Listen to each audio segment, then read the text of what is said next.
Good morning. It's early because I have to drive to Waco for refugetraining.com. Bear Independent, brief, 11 April 22.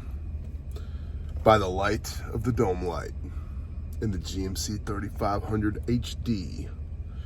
Previously, Bear Independent, that's me, reported on the increasing risk of social unrest around the world due to the rising cost of basic goods and services. CNN highlighted the unrest that has been seen over the past week in Sri Lanka, Pakistan, and Peru, not exactly neighbors, over shortages, and emphasized that, quote, political conflict isn't expected to be limited to these countries, end quote. Ominous. People behaving badly. What does PJ say? You've got two major threats in an SHTF type situation. One is starvation and the other is people behaving badly. And starvation generally leads to people behaving badly. Bear, what's in your beard? Luxurious bastard. Check it out. They're on Instagram. CNN, they pointed to the Arab Spring. Remember that? That was fun. When wheat prices and other costs made living untenable for too many. As a reminder, Ukrainian and Russian production and export of wheat, corn, fertilizer, and other products have left a gaping hole in the world's supply. So, thumbs up, everything's great, keep the blinders on, keep going to work in the cubicle, keep being a cog in the machine, keep racking up that credit card debt, keep eating fake food that comes out of windows or in cardboard or on styrofoam. Everything's fine. Don't pay attention to the man behind the curtain. Unfortunately, the situation is worse now. Global food prices have reached an unfortunate new record. Ooh, yay, record-setting food costs. And global energy prices are up almost 60% to boot. The countries that borrowed their way through 2008, the 2008 financial crisis, and the 2020 pandemic will be in the worst position to weather this storm. And I'll say the individuals that borrowed their way through the 2008 financial crisis and the 2020 pandemic, you're not going to be in a good position either. Murder your debt so that you can have 100% of that revenue to service your needs, not the bank's needs. And people say all the time, well, when the world ends, what do I care if I'm in debt? Actually, they don't generally sound like that. They usually sound like haughty-taughty assholes. What do I care if I'm in debt if the world ends? The world doesn't end. The system that governs the world ends. And when that happens, historically speaking, the powers that be in the previous system consolidate their resources so they can move effectively in the coming system. Their resources are the money, the credits they lent to you. They're gonna get them back.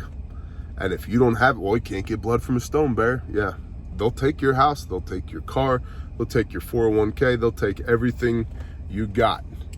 So, yeah. Hold on. Furthermore, some countries are still committed to fighting COVID despite the negative effects on their economies and the global supply chain.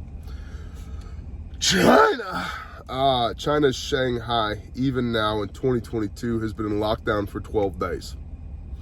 This is a city that is a major hub of finance and trade, being the world's largest container port. Why is this still going on?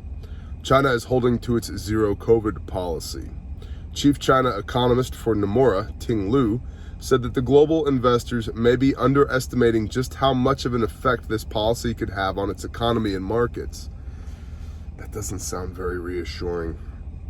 And the World Bank has already warned that the zero COVID policy is causing damage in the Chinese economy. Fun.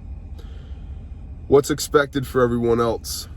Extra inflationary pressures on Chinese imports and a slowing of supply chain. A slowing of supply chain. You think it's bad now? Remember when everybody was rioting over toilet paper a couple years ago? Let's do that, but with food. Sound good? Yeah. You guys are gonna love it. Tell me all about it on the ham radio. After the balloon goes up, I'll be out here eating my sheep. Let's see, back to the report.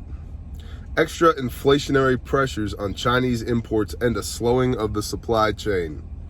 Julie Gerdeman, the CEO of Everstream, a supply chain analytics firm, said, quote, "It's very likely that given the severity of the current outbreak in China, electronics and automotive supply chains will experience significant disruption due to supplier outages in the coming 7 to 10 days. Oh, we're not talking weeks, 7 to 10 days, week to week and a half. Automotive and electronics supply chains. Oh, fabulous.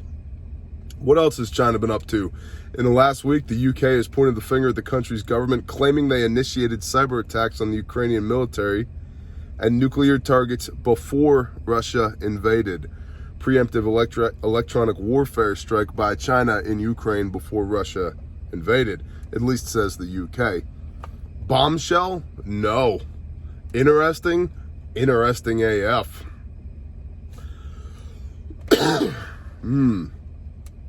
This information comes from the UK's National Cybersecurity Center after they investigated Ukraine's claim that, according to Republic World, quote, the Chinese government coordinated thousands of hacking attempts against a number of websites, including Ukraine's defense ministry. The memo is titled, quote, Chinese attacks on Ukrainian government, medical, and education networks, end quote. Obtained by the Times, stated that over 600 websites belonging to Kiev's defense ministry and other organizations were hacked thousands of times. Anecdotal first-person data from me. Prior to the war kicking off in Ukraine, Ukraine's Ministry of Defense said they wanted to train another 100,000 soldiers. And I said, dude, you're behind the power curve. You don't have time. And I was emailing with people back and forth inside of the Ukrainian Ministry of Defense regarding first aid kits because they knew they were going to need some. And then all of a sudden, none of their emails worked. Not like for a day or two, they were just gone. Yeah, cyber attack. So, and as I've said before, and I will say again, logistics move at the speed of communication. So, something for you to think about in your life. What's your primary alternate contingency emergency commo plan? How are you going to coordinate? Do you have SOPs in place? Do you have plans in place? Who's coming to your house? When are they coming to your house? Why are they coming to your house? Who are they bringing when they come to your house? What equipment are they bringing when they come to your house? How long are they staying when they come to your house? What are their bug out indicators that are going to cause them to get off the X and come to your house in the first place? What are their duties and responsibilities and roles when they come to your house? What are the rules for when they're at your house? Things to think about. Because commo's not just the radio. All that's commo. Your book of SOPs, that's a way to communicate what the expectations and requirements are. Communicate. Commo.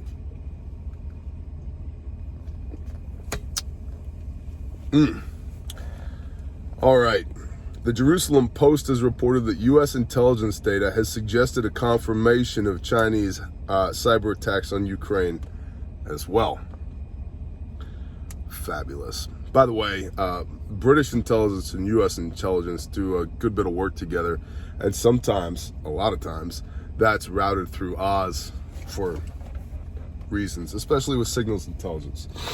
But anyway, if you're on Patreon, you got the links to all of this. Evidence of rising prices beyond people's ability to afford food and fuel. That'd be an issue.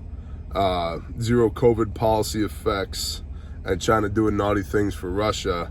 Yeah, all that's linked in the brief on Patreon. There's always a link in the description. You can find us down there. And come support the show. We appreciate you. It's $5 a month. Oh. And as I said, I got to go to Waco, actually outside of Waco today, to be with refugetraining.com to teach people the fine art of how to not die. So I'm looking forward to that. Stalwart Peacekeeper and Twitch are already down there. They will be teaching people this morning.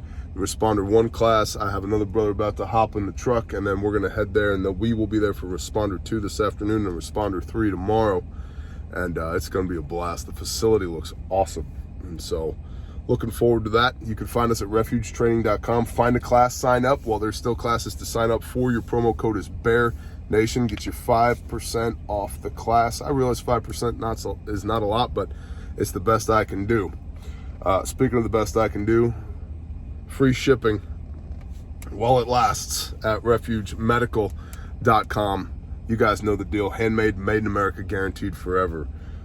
We just recently went through our pricing structure, and we're gonna have to do a rate hike here pretty quick, probably by the end of the month. And so I would encourage you, while we have stuff in stock and while the dollar is at this level of performance before it goes down a notch or another notch or another notch, if you need a first aid kit, refugemedical.com.